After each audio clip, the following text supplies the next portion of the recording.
Hi friends, हम accounting and finance for bankers की कुछ और इम्पोर्टेंट क्वेश्चन आंसर्स डिस्कस करने वाले हैं।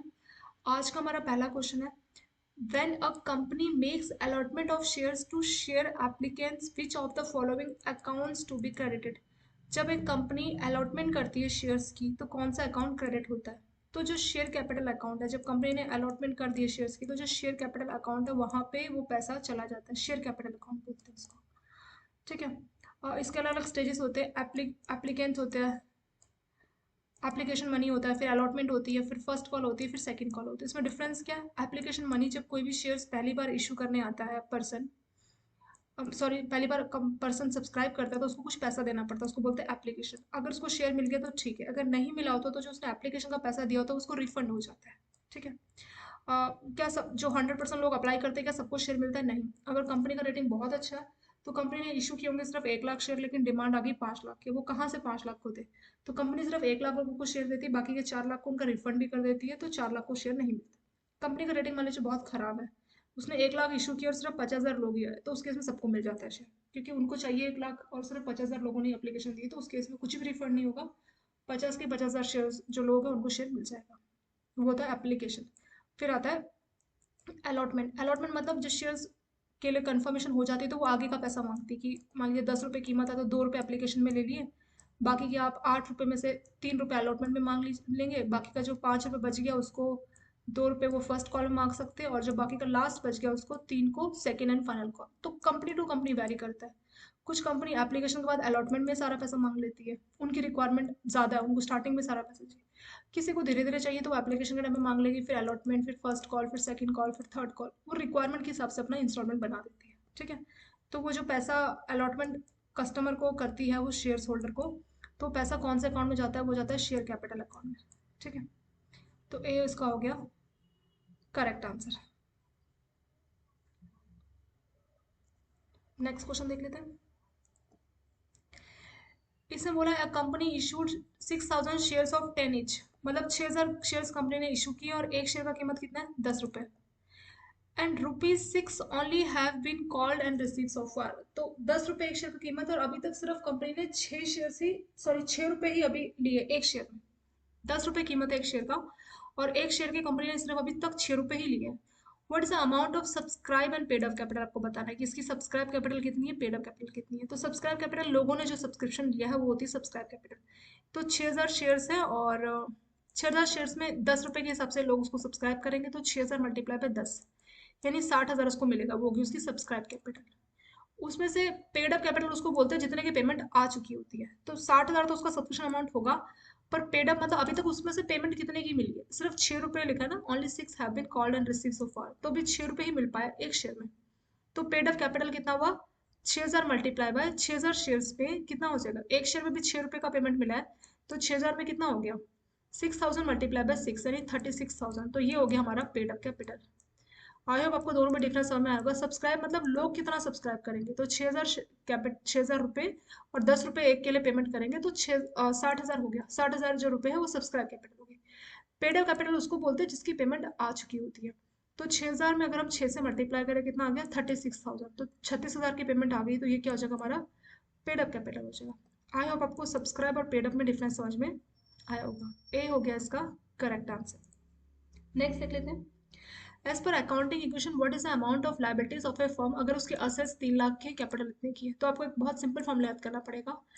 असेट्स का मतलब होता है कि जो कैपिटल है, कैपिटल कौन होता है? जो प्रमोटर अपना पैसा लेके आता है, प्लस जो लाइबिलिटीज है।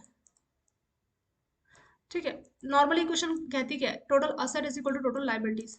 तो जो कैपिटल, जो शेयर होल्डर का पैसा है, जो प्रमोटर का पैसा है, उसको भी लाइबिलिटी माना जाता है। अगर हमने उसको लाइबिलिटी नहीं माना, मतलब टोटल लाइबिलिटी में हम क्यों कैपिटल जो है उसको क्यों ऐड कर रहे हैं लाइबिलिटी में? इसीलिए ऐड कर रहे हैं क्योंकि जो प्रमोटर अपना पैसा लेके आया जिसको हम कैपिटल बोलते हैं, अगर हमने उसको लाइबिलिटी नहीं माना, इसको तो आप ऐसे समझ सकते हैं, मान लीजिए एक सिंपल सी दुकान है। ठीक है। चलिए सब्जी वाले का हमने एक बार पहले एग्जाम्पल लिया था, उसी का मान लेते हैं। सब्जी वाले ने मान लीजिए कि सब्जियां खरीदी 500 की, उसकी पॉकेट से कितने गए? 500 के गए। तो जब वो दिन भर के रात में उसने अपना मुनाफा गिना कि उसके पास कितना पैसा आया, उसने 500 की सब्जी खरीदी, उसने चेक किया कि उसकी पॉकेट में है 2,000 रुपये, मतलब टोटल दो सारी सब्जी उसकी बिक गई, मान लीजिए सारी सब्जी बिक गई और उसको 2,000 मिले। इसका मतलब उसका प्रॉफिट कितने का हुआ? क्या 2000 का उसका प्रॉफिट हुआ? नहीं। अगर उसने अपना 2000 का प्रॉफिट, उसने अगर मान लिया कि 2000 का प्रॉफिट हुआ, तो वो जो 500 रुपये उसने लगाए थे वो कहाँ गए? असली प्रॉफिट तो तब पता लगेगा जब हम उसके 500 रुपये के पैसे को माइनस करेंगे। तो 2000 में से 500 को माइनस करेंगे यानी 1500। तो इससे पता लग गया कि 1500 का ही मुनाफा हुआ है, क्योंकि 500 रुपये की तो हमने सब्जी खुद खरीदी थी। तो यानी जो प्रमोटर अपना खुद पैसा लगाता है उसको हमेशा लाइबिलिटी माना जाता है। इसीलिए माना जाता है लाइबिलिटी कि उसको पे करना है।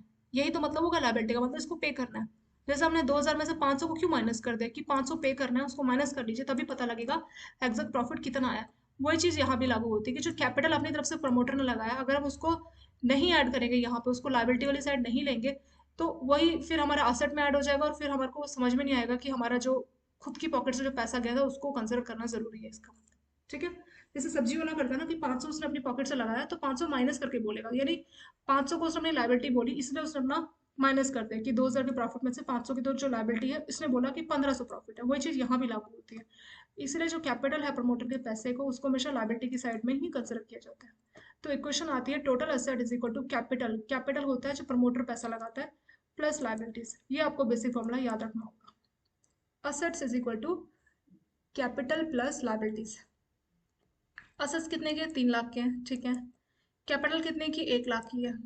बच कितना गया? 2 लाख बच गया। 3 में से 1 गया 2, तो 2 लाख का हमारा क्या आ जाएगा? लाइबिलिटीज आ जाएगा। ठीक है, इस तरह से आपको एक क्वेश्चन के लिए पूछा। सो ए हो गया इसका करेक्ट आंसर। नेक्स्ट देख लेते हैं। A firm has to pay 20,000 to its creditor Mr. Shyam.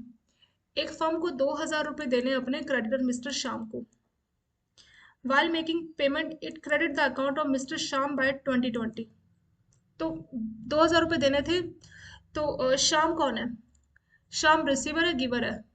क्योंकि जो श्याम है उसको आप 2000 रुपये दे रहे हैं, तो श्याम है रिसीवर, उसको पैसा मिल रहा है। क्या मिल रहा है? पैसा मिल रहा है। सो डेबिट, श्याम एक पर्सन है तो पर्सनल अकाउंट का रूल लगेगा।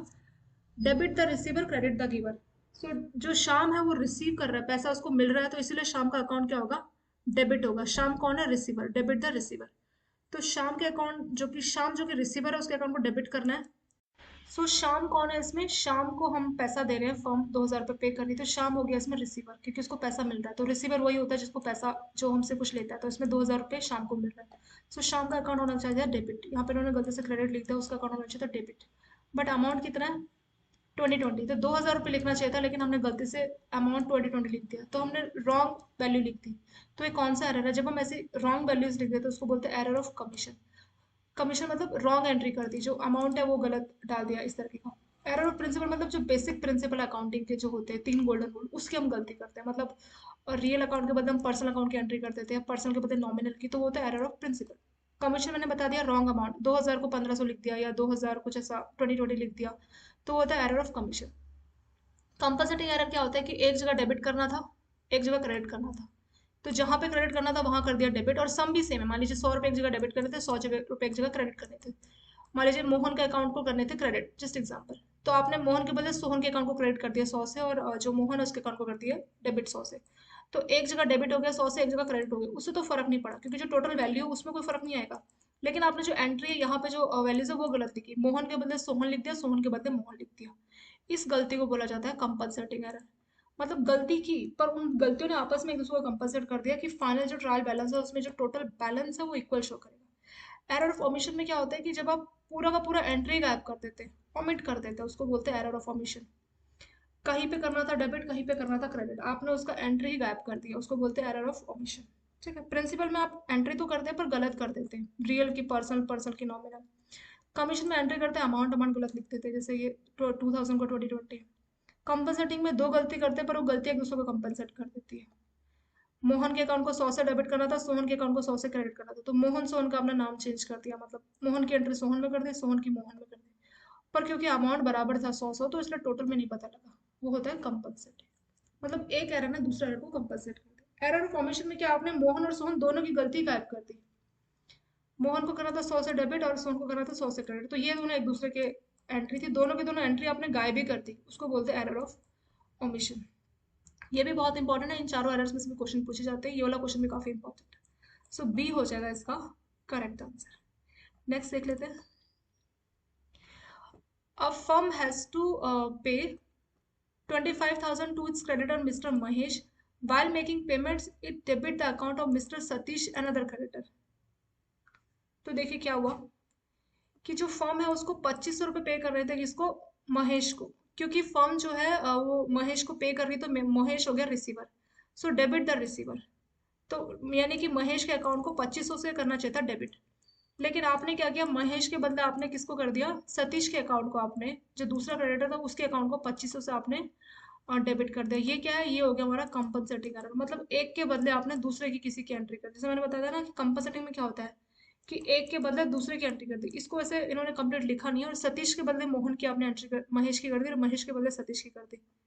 ठीक है, इनकी एंट्रीज को आपने रिप्लेस कर दिया, तो वो होता है कंपनसेटिंग, जहाँ पे दोनों एरर एक दूसरे की गलती एक दूसरे को कंपनसेट कर देते हैं।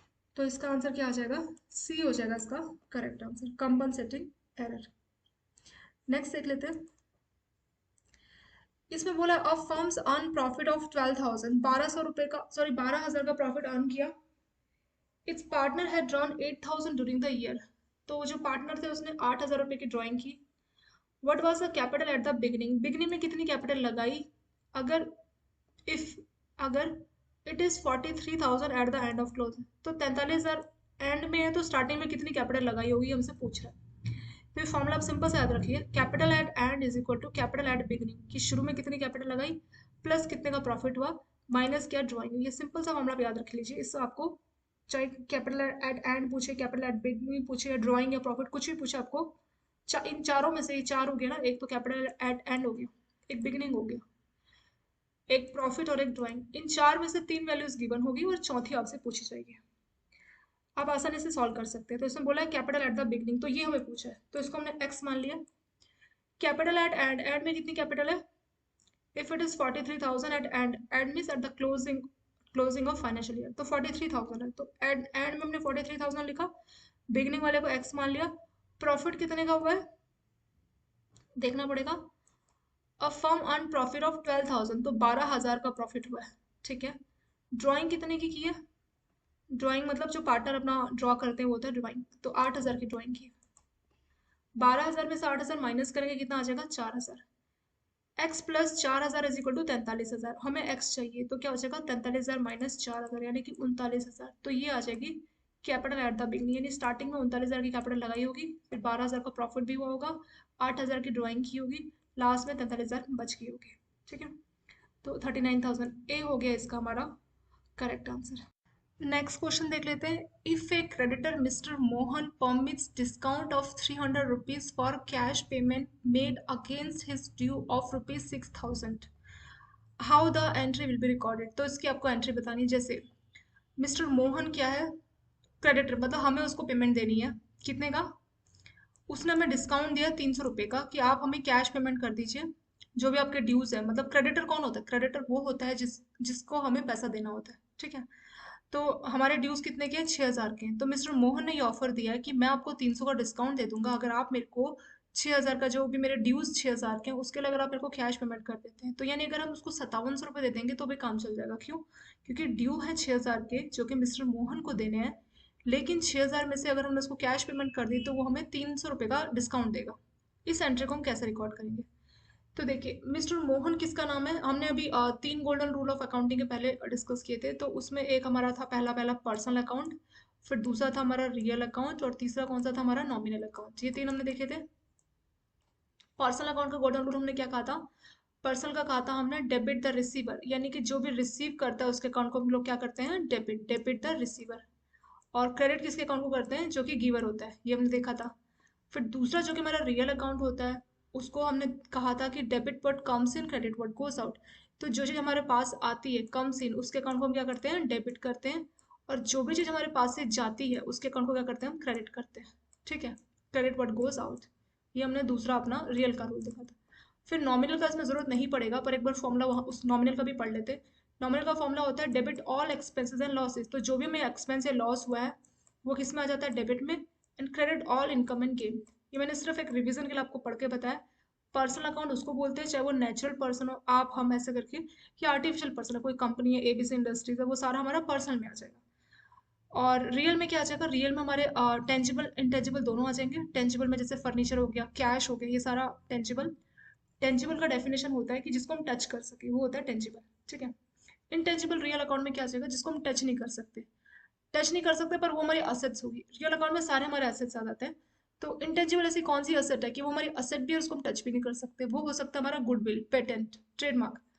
गुडविल क्या है, किसी भी कंपनी की गुडविल ये बताती है कि उसकी ब्रांड वैल्यू कितनी अच्छी है। तो गुडविल के बेसिस पे उसकी प्रॉपर एक वैल्यू होती है। टाइम के साथ एक गुडविल कंपनी कमाती है, अच्छी सर्विस अपने कस्टमर्स को देगी। तो हम ये कह सकते हैं कि गुडविल एक तरह की ब्रांड इक्विटी होती है कंपनी की। और किसी कंपनी की गुडविल बहुत अच्छी है, इसका मतलब लोग क्या करते हैं, उनका परसेप्शन है कि ये कंपनी के जो प्रोडक्ट्स हैं बहुत अच्छे। फ्यूचर में वो कंपनी कोई नए प्रोडक्ट भी बेचना स्टार्ट करेगी, क्योंकि उसने अपनी गुडविल इतनी अच्छी बना रखी है कि लोग आंखें बंद करके उनके नए प्रोडक्ट भी खरीदेंगे। क्यों? क्योंकि वो अपनी कंपनी गुडविल, अपना नाम नहीं खराब करना चाहेंगे, ठीक है। ऐसा परसेप्शन रहता है और ऐसा वो करती भी है। तो पेटेंट, गुडविल, ये सब इंटेंजिबल रियल एसेट में आ जाता है। रियल एसेट में हमारे सारे के सारे असेट्स आ जाते हैं, ठीक है। पर्सन में सारे पर्सन आ जाएंगे, चाहे ह्यूमन बीइंग जैसे मोहन, सोहन, आप, हम, या कोई भी आर्टिफिशियल कंपनी, वो सारे पर्सन में आ जाएंगे। रियल में सारे हमारे असेट्स हो जाएंगे। असेट क्या होती है, कोई भी चीज़, जैसे कि फर्नीचर हो गया, वो हमारे असेट, कोई बिल्डिंग है, कोई ज़मीन है, वो सब हमारे असेट्स में आ जाते हैं, जो कि होता है टेंजिबल। टेंजिबल यानी हम टच कर सकते हैं, फर्नीचर, बिल्डिंग, इन सबको हम टच कर सकते हैं और ये हमारे असेट्स है। तो ये हमारे टेंजिबल रियल में। इनटेंजिबल मैंने आपको बताया अभी, जैसे गुडविल, पेटेंट, ये आ जाएगा। नॉमिनल में आ जाएंगे, जो कि ना पर्सन हो ना रियल अकाउंट में हो, तो जो बच जाएंगे वो सब नॉमिनल, जैसे वेजेस पे करना, ये नॉमिनल में आ जाएगा। तो नॉमिनल में बात की जाती है हर तरीके के एक्सपेंसेस की और इनकम की। सो इसका फॉर्मूला ही रहता है, golden rule for nominal account, कि debit all expenses and losses. किसी भी टाइप का आपका एक्सपेंस हो रहा है, लॉस हो रहा है, उस अकाउंट को डेबिट करना, and credit all income and gains. तो जो भी आपकी कमाई हो रही है उसको आपको, या कुछ भी गेन हो रहा है तो आपको क्रेडिट करना है।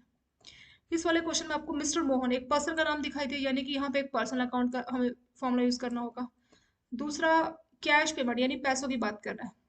बोला ना 6,000 की अगर आपने कैश पेमेंट कर दी तो 300 का डिस्काउंट मिलेगा। तो हमने कहा था रियल अकाउंट का जो टेंजिबल है उसमें हमने कहा था कि फर्नीचर, ये सब आता है, फर्नीचर, बिल्डिंग, मशीनरी, जमीन, लैंड। साथ में हमने ये भी कहा था कि कैश भी इसी का ही पार्ट है, ठीक है। तो कैश हमारा टेंजिबल रियल एसेट में आ जाएगा। तो यानी हमारे को इस क्वेश्चन को सॉल्व करने के लिए, ये जो हमने 3 गोल्डन रूल पढ़े थे, पर्सनल अकाउंट, रियल और नॉमिनल के, तो पर्सनल और रियल दोनों की जरूरत हमें पड़ने वाली है। इसीलिए मैंने आपको इनका रिवीजन शॉर्ट फॉर्म में आपको बताया। अब डायरेक्ट क्वेश्चन स्टार्ट करते हैं कि मिस्टर मोहन कौन है, क्रेडिटर। सो मिस्टर मोहन का अकाउंट, एक तो हमारे को मिस्टर मोहन के अकाउंट की जरूरत पड़ेगी, और एक कैश अकाउंट की जरूरत पड़ेगी, और एक डिस्काउंट मिला तो डिस्काउंट अकाउंट की जरूरत पड़ेगी। 3 अकाउंट हो गए, ठीक है।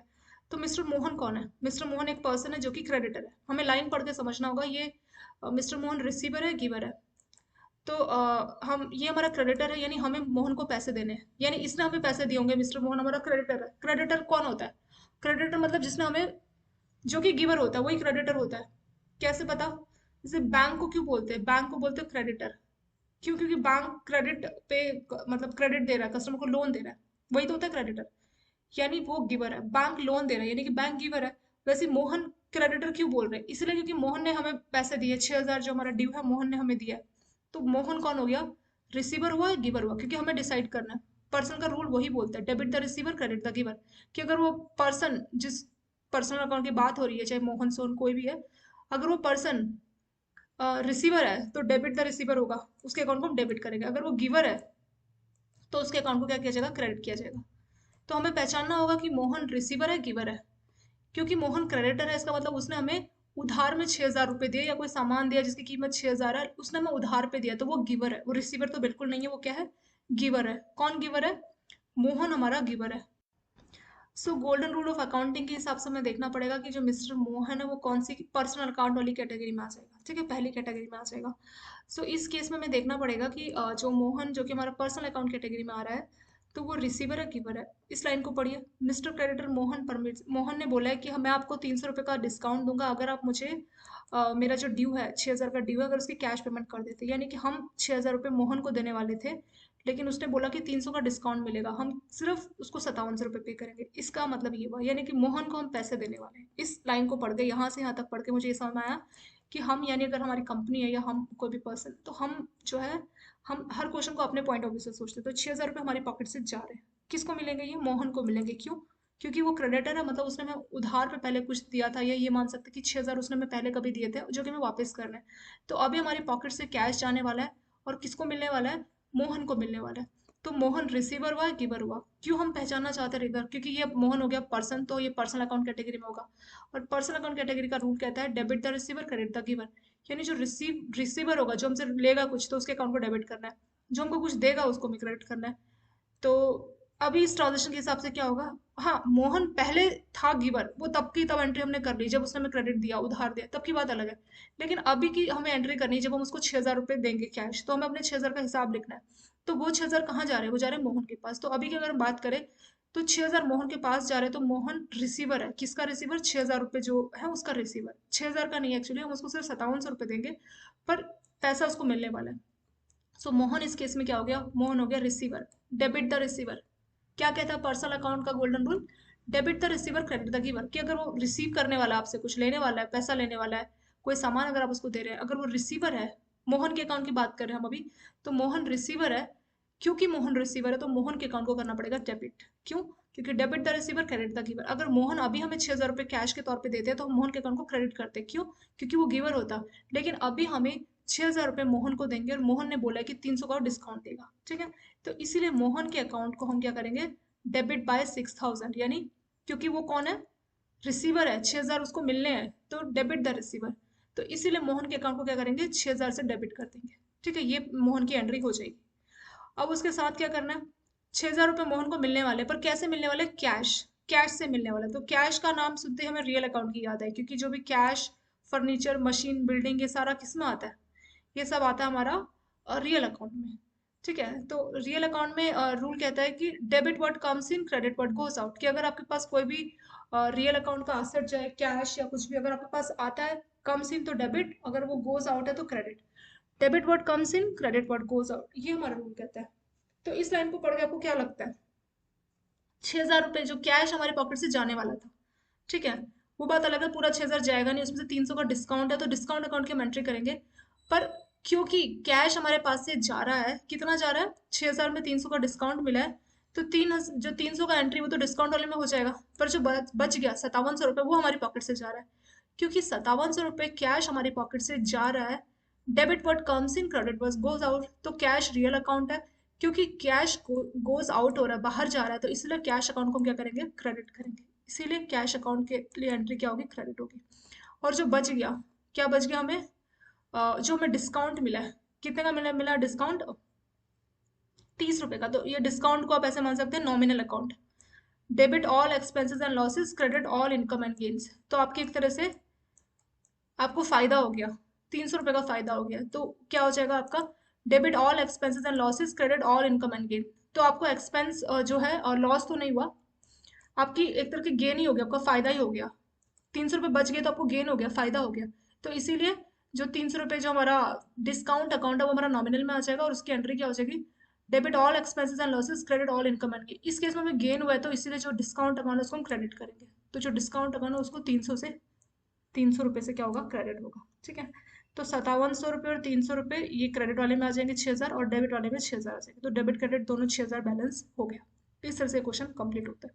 इसको बहुत शॉर्ट में दोबारा रिवाइज करेंगे, क्योंकि इस क्वेश्चन में आपकी तीनों के तीनों जो अकाउंट्स है, पर्सनल, रियल और नॉमिनल, तीनों की एंट्री होगी। एक बार इसको दोबारा से रिवाइज करते हैं कि क्या इसमें एक्जैक्टली हुआ है। देखिए, मोहन ने बोला कि 300 का डिस्काउंट दे दूंगा अगर आप मेरे 6,000 रुपये मुझे कैश की फॉर्म में वापस कर देते। इसकी एंट्री करनी है, ठीक है? इसमें तीन चीज़ आई, एक तो मोहन आया जो कि एक पर्सन है, कैश हमें देने हैं तो कैश आ गया जो कि रियल है, और डिस्काउंट मिला है 300 का, तो ये नहीं हमारा नॉमिनल अकाउंट हो गया। तीनों अकाउंट्स हो गए। अब तीनों की एंट्री करनी है। कैसे करनी है? पहले नंबर आएगा मिस्टर मोहन का। मोहन क्या दे रहा है हमें? डिस्काउंट दे रहा है। कितने का? 300 का। यानी मोहन को पैसा देना कितना है? मोहन को देना है 6,000 रुपये। तो मोहन कौन है? मोहन एक पर्सन है, तो ये पर्सनल अकाउंट की कैटेगरी आ जाएगी। पर्सनल अकाउंट का गोल्डन, ये तीनों गोल्डन रूल तो आपको एज इट इज याद रहने चाहिए। कभी भी आप कुछ भी क्वेश्चन सॉल्व करते हैं, आपके सडनली मतलब दिमाग में अचानक से नहीं सोचना आपको, बिल्कुल आपको अच्छे से फॉर्मूले याद रखने हैं। पर्सन पर्सन है तो पर्सन का गोल्डन रूल कहता है debit the receiver credit the giver, ठीक है? इसको आप 10 बार बोलिए, debit the receiver credit the giver, आपको याद हो जाएगा। तो मोहन एक पर्सन है, इसी की वजह से डेबिट द रिसीवर, यानी वो रिसीव कर रहा है। वो जो पर्सन है मोहन, क्या वो रिसीवर है, गिवर है? रिसीवर वो होता है जो कि आपसे कुछ रिसीव करता है, आपसे कुछ लेने वाला होता है। गिवर मतलब जो देने वाला होता है, ठीक है? गिवर होता है देने वाला। तो मोहन लेने वाला है, देने वाला है। रिसीवर है, वो आपसे 6,000 रुपये लेने वाला है। क्योंकि मोहन रिसीवर है, वो आपसे 6,000 रुपये लेगा, तो उसके अकाउंट को करना पड़ेगा डेबिट। क्यों? क्योंकि गोल्डन रूल ही कह रहा है debit the receiver, credit the giver. तो मोहन है रिसीवर, क्योंकि वो रिसीव करेगा इसलिए वो है रिसीवर। तो मोहन के अकाउंट को करना पड़ेगा डेबिट। तो पहली लाइन होगी मोहन अकाउंट डेबिट बाय 6,000। ठीक है, एक एंट्री खत्म। दूसरे पे आ जाते हैं, कितना कैश देना है उसको, 6,000, जिसमें से 300 का डिस्काउंट हमें मिलेगा। 6,000 में से 300 का डिस्काउंट, यानी कि कैश हमारी पॉकेट से कितना जाएगा, सिर्फ 5,700 का जाएगा। तो कैश जो 5,700 का हमारे पास से जा रहा है या आ रहा है, हम मोहन को दे रहे हैं तो मोहन तो रिसीवर हो गया, पर हम हमारी पॉकेट से कैश जा रहा है तो हमारे जो कैश अकाउंट है, कैश जो कि रियल अकाउंट है, उसका रूल कहता है debit what comes in, credit what goes out. तो जो चीज़ हमारे पास आती है तो उसके अकाउंट को हम डेबिट करते हैं, और क्रेडिट व्हाट गोज आउट, कोई चीज़ हमारे पास से जाती है तो उसको हम क्रेडिट करते हैं। 6,000 रुपये में से जो सॉरी 5700 रुपये जो कैश हमारी पॉकेट से जा रहा है, गोज आउट कर रहा है, इसीलिए जो कैश अकाउंट है वो क्या हो जाएगा, क्रेडिट हो जाएगा। ठीक है, कैश अकाउंट क्रेडिट हो जाएगा कितने से, 5700 से। बच गए 300 रुपये। वो 300 रुपये क्या है, हमारे को गेन हो गया। क्यों? क्योंकि उसने हमें डिस्काउंट दिया, बोला कि 300 रुपये देने का जरूरत नहीं, तो हमारा फायदा हो गया, गेन हो गया। तो नॉमिनल अकाउंट में आ जाएगा हमारा डिस्काउंट अकाउंट। रूल कहता है debit all expenses and losses, credit all income and gain. तो अगर कुछ इनकम गेन होती है तो फिर क्रेडिट कीजिए उस अकाउंट को, अगर कुछ भी एक्सपेंस या लॉस होता है तो डेबिट कीजिए। पर इस केस में तो लॉस की कोई बात ही नहीं है, इसमें तो हमारा फायदा ही है, गेन है। तो गेन की बात हो रही है, तो गेन की बात ही, तो उस अकाउंट को क्रेडिट कीजिए। तो वो कौन सा अकाउंट था, वो था डिस्काउंट अकाउंट। तो डिस्काउंट अकाउंट को हमने क्रेडिट किया कितने से, 300 से। तो 5700 और 300 कितना हो गया, 6,000। अकाउंट 6,000 रुपये हमारे क्रेडिट हो गए और 6,000 डेबिट। तो ये हमारा एंट्री कंप्लीट हो गया। आई होप आपको ये वाला क्वेश्चन समझ में आया होगा। इसको एक बार आप देख लीजिए, और thank you so much for watching this video.